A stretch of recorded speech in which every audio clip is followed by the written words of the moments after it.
Welcome back to the Nebraska Furniture Mart Locker Room Show, where I'm joined now by Arrowhead Pride Editor-in-Chief Pete Sweeney to break down the historic Patrick Mahomes contract. So, Pete, what was your initial reaction to the news today? We were hearing some rumblings in our digital Arrowhead Pride office, but we didn't have any details or confirmation on it. So we had an inkling that it might be coming, but as far as just the entire offseason goes, I think for us it was a collective sigh of relief because there had been some articles out there in the past month or so that suggested that maybe the Chiefs were going to wait till next year to try to get this done. And I think I speak for all of Kansas City and all of the football watching world around Kansas and Missouri and the people who like to go out to the games that you wanted to see this done as soon as possible. And finally, here we have it. Kansas City will have Patrick Mahomes until he's the age of 36, which in NFL terms is really forever. The fact that this deal is not only the biggest in the NFL, but one of the biggest in sports now, what does that say about what Patrick Mahomes brings not only to the Chiefs, but also to the city of Kansas City? Yeah, I saw a tweet circulating that was fitting. It said that Patrick Mahomes was so good at football, he got a baseball contract. And it's true. Next closest is Mike Trout, and then it's three players, Bryce Harper, Giancarlo Stanton, and Garrett Cole, all within the $300 million. So Mahomes is in a class of his own.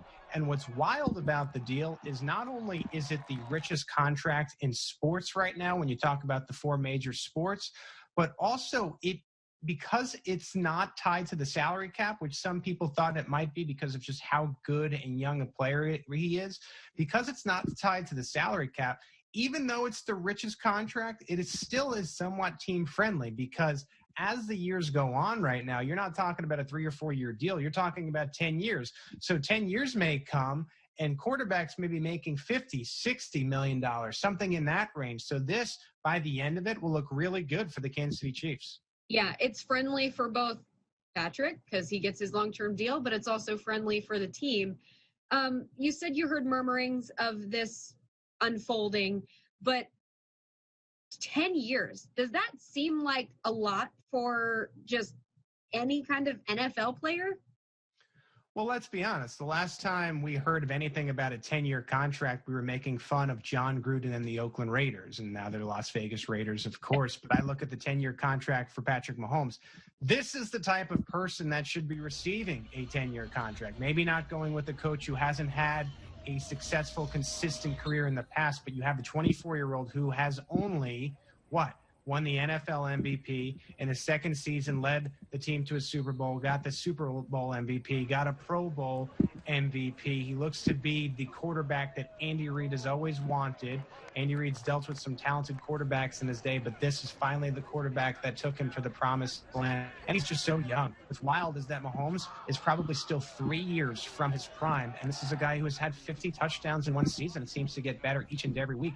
And what's wild is he won a Super Bowl before losing by more than 2 scores in a single game. And so if there's ever anyone that deserves a 10-year contract, it's Patrick Mahomes. That number, though, for anybody, you're right, is still staggering.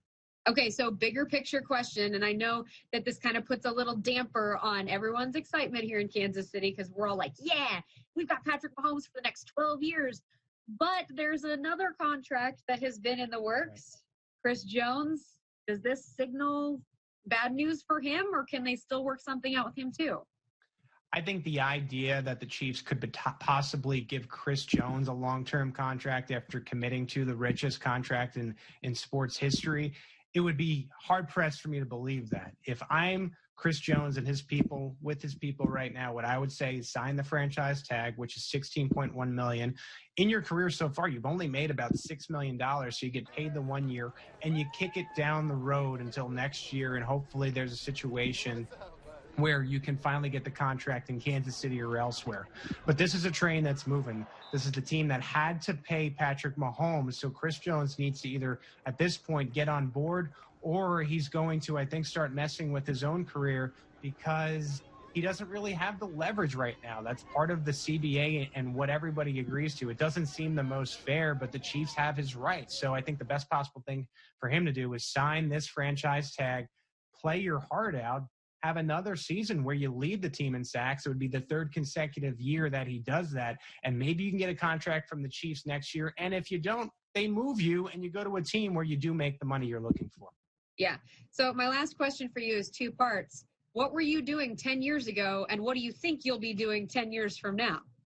Yeah, right. I think, let's see, 10 years ago, I was turning 21 years old at a small college in upstate New York and really not knowing what I wanted to do with my life. 10 years from now, I'm hoping I have some kind of family or something like that. I would think I would be going in that direction by the time I'm 41. But yeah, it is wild to think about the next starting quarterback after Patrick Mahomes for your Kansas City Chiefs is probably 7 years old.